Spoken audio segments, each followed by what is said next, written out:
Dans cette vidéo, nous allons apprendre à manipuler les pages HTML en utilisant le concept du DOM, donc le Document Object Model. Mais avant de commencer cela, vous allez rapidement aller créer un dossier et lui donner l'intitulé projet 7.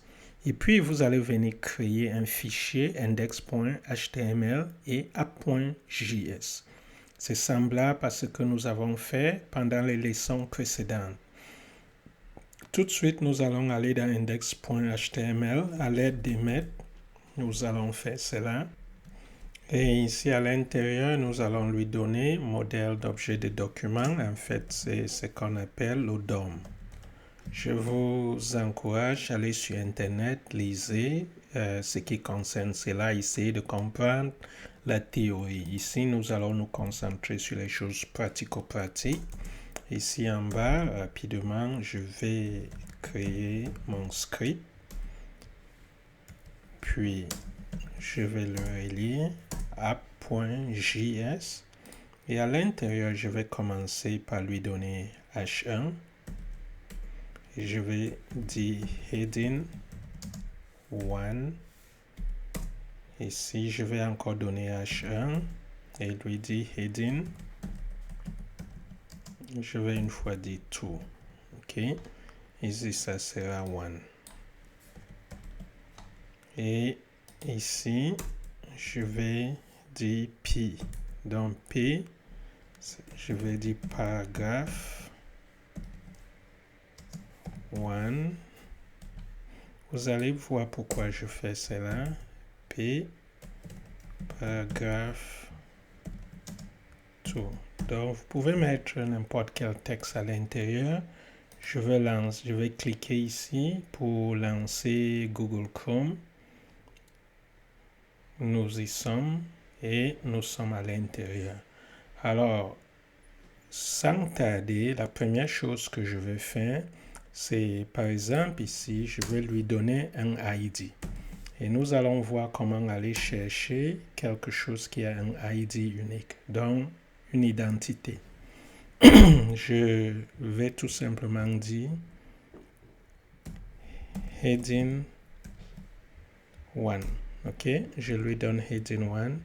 Ici, je vais dire ID et je vais dire heading 2.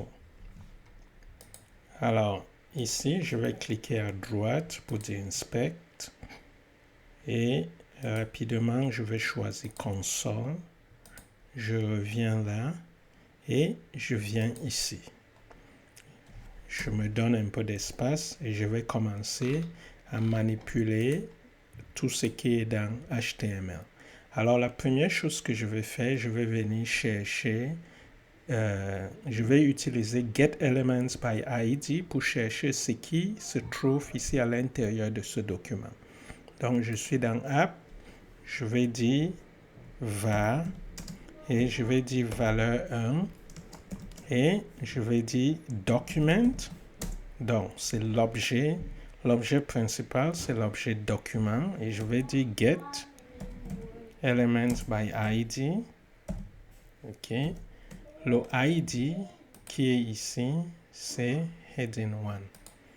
Donc, je vais dire heading 1. OK. Si nous lisons ainsi, et je viens tout de suite dire console log, et je dis val1, je sauvegarde ça, nous allons voir ce qui va apparaître là-bas. OK, ça nous donne tout ça. Mais en fait, nous voulons le contenu, nous voulons ce qui se trouve ici à l'intérieur, heading 1. So what we want to do is to extract the information that is inside of this. And after extracting it, if we want, we can replace it. So we are going to use inner HTML in order to do that. Pardonnez-moi, j'ai switché en anglais. Nous voulons remplacer l'information qui se trouve ici. Et après avoir fait cela, nous allons le remplacer avec autre chose. Donc, on va avoir accès à cela. Comment est-ce que nous pouvons faire cela? Je vais venir ici, directement dire inner HTML. OK?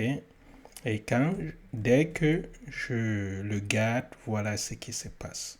Nous avons l'information qui se trouve là-bas. Nous avons Heading 1. Nous pouvons faire également la même chose. Nous pouvons changer ça en tout. Et ça va nous donner l'information qui se trouve ici. Maintenant, j'ai envie de remplacer le contenu de ce que se trouve ici. Par exemple, je peux décider de venir ici, dire, vous savez, ici nous avons, voilà ce que nous avons fait. Je vais être un peu plus diplomatique. Je vais faire partie ça. Et je viendrai ici dire val 1 est égal à val 1.ina HTML. OK? Ça ne devrait en fait rien changer. Nous pouvons faire cela. Mais je peux aussi venir ici. Je vais copier ça pour nous rendre la tâche facile. Je vais dire val2. En d'autres termes, valeur 2. Et je vais le laisser comme c'est. Mais je vais venir ici dire val2 ina. Et je vais dire my name is Bob Marley. I shot the sheriff. OK. Et ce que je veux faire, je veux le faire ressortir de deux manières. La première chose, c'est console log. Donc, je vais avoir val2.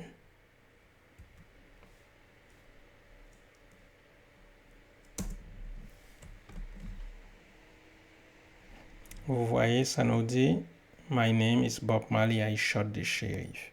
Donc, en fait, ça a remplacé le contenu de val2 avec cela. Et si nous voulons, d'ailleurs, nous pouvons maintenant dire ina HTML. Et voilà ce que nous avons. Donc, vous pouvez procéder de cette manière. Et pour rendre la chose encore plus intéressante, regardez, ça a changé le contenu qui est là. Une fois qu'on a changé ça, vous voyez, nous n'avons plus Heading 2. OK? Avant cette transformation, quand vous venez ici à val 1, vous avez Heading 2. Mais ça change. Donc, vous êtes capable d'aller quelque chose qui a cette valeur de Heading 2, vous avez la capacité d'aller changer sa valeur. Ce n'est plus Heading 2, ça devient My name is Bob Marley. Donc, ça vous donne accès à ce qui est ici à l'intérieur. Tout ce qui est ici à l'intérieur, vous avez la capacité d'aller le chercher. En fait, tout ce qui se retrouve à l'intérieur de ça, du DOM, comme on appelle, vous avez la capacité de rentrer à l'intérieur et de changer ces valeurs, de modifier ces valeurs en utilisant JavaScript. Nous allons continuer à nous amuser avec. Alors, quand vous voulez aller manipuler le DOM, utilisez getElementById. Étant donné que chaque élément peut seulement avoir un ID, c'est une des méthodes les plus efficaces. Donc, en termes de rapidité, c'est vraiment rapide. Mais maintenant, nous allons voir si vous voulez regrouper les choses. Par exemple, si j'ai envie d'aller chercher les paragraphes et modifier les paragraphes, nous pouvons aller chercher tout un groupe et c'est ce que nous allons faire tout de suite. Donc, ici, je vais dire val3. Mais avant cela, je vais dire var égale val3. OK, vous pouvez utiliser peut-être par comme paragraphe. Donc, j'utilise document.getElementByTag. Donc, regardez bien, c'est getElements. Rassurez-vous que ce soit elements avec S. OK? Si vous faites seulement element.by_tag_name, vous allez avoir des problèmes. Rassurez-vous qu'il y a S. Et maintenant, à l'intérieur, nous allons toujours utiliser nos guillemets et mettre P. Alors, si nous laissons comme ça et nous venons dire par exemple console.log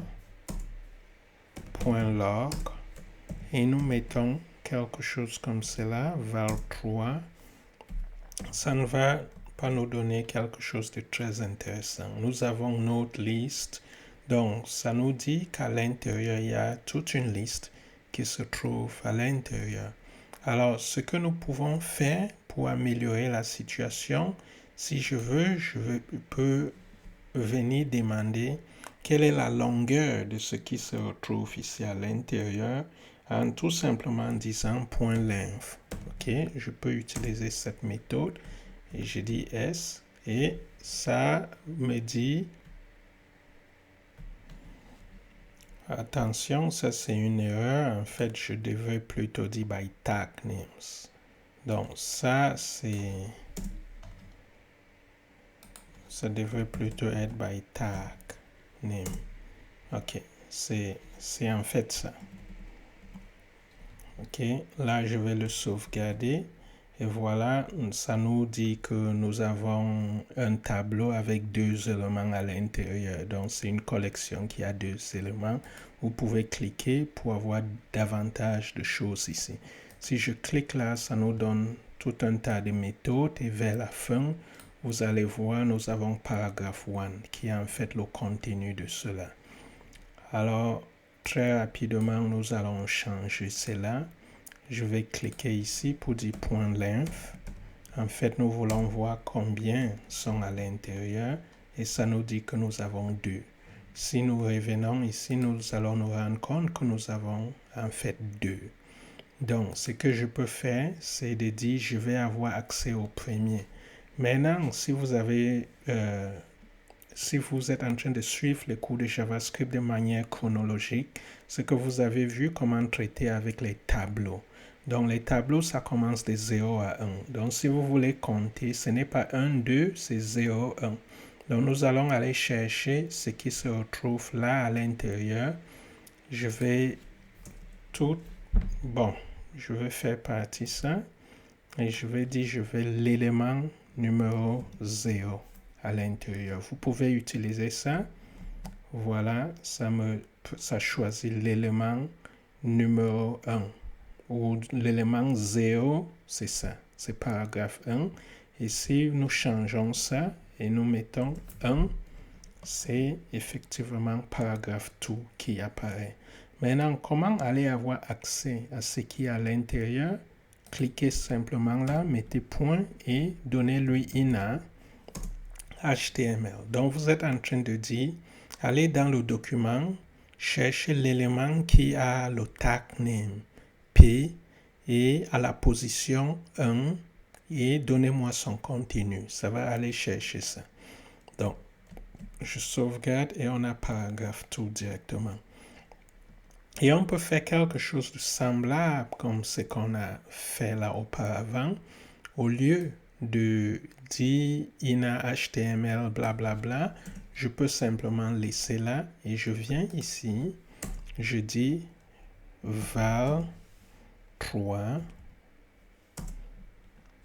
dot ina, je peux changer le contenu qui se trouve tout de suite à partir d'ici.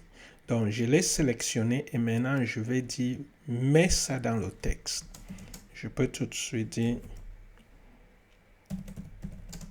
this is the journey into sound.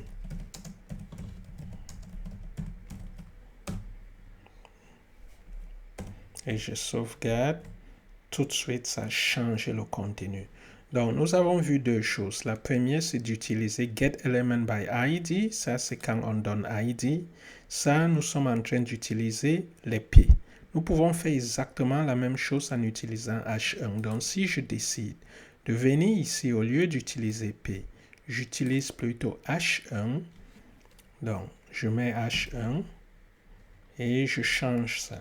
Regardez, ça c'est H1 à la position 0, H1 à la position 2. Donc, je vais laisser sauvegarder, après je vais changer ça en 1. Voilà, ça a changé. This is the journey into sound. Et ça, c'est revenu comme c'était. Et ici, je vais le transformer. Je vais simplement mettre 0 Et nous avons This is the journey into sound, bla bla bla. Amusez-vous avec cela, rassurez-vous que vous comprenez comment changer les choses avec ID et comment changer les choses avec tag, name, ainsi de suite.